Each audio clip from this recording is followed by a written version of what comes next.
Have you ever felt like you've hit rock bottom, like all hope is gone?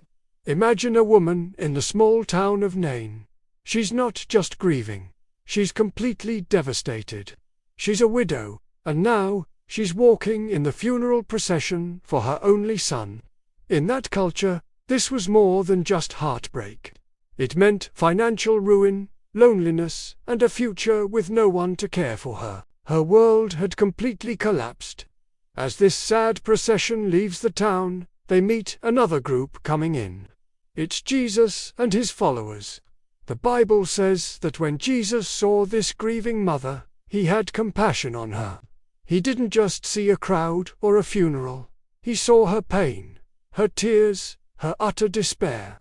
He felt it with her. So, he walks right up to her and says something incredibly gentle yet powerful. Do not weep.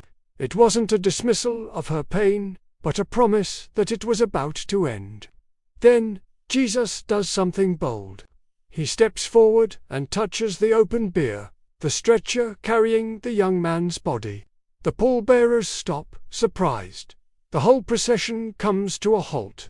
The crowd holds its breath. Then, with a voice full of authority, Jesus speaks directly to the deceased. "Young man, I say to you, arise." And just like that, the impossible happens. The young man who was dead sits up and starts to speak. Can you imagine the shock, the gasps, the tears of joy?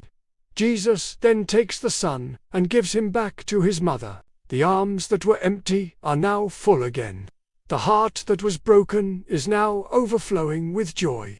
The crowd was completely stunned.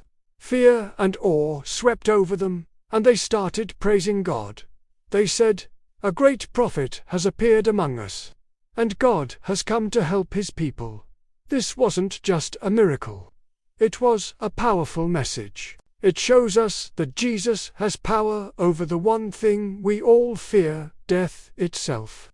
But more than that, it reveals the heart of God. Jesus sees you in your darkest moments. He sees your tears, he understands your pain, and he is moved with compassion. This story from Nain is a beautiful reminder that even when it feels like all hope is lost, Jesus can step into our situation, speak life into our dead places, and turn our deepest sorrow into incredible joy. He is the God who sees, who cares, and who brings hope. Thanks for watching. If this story touched you, please like and subscribe for more.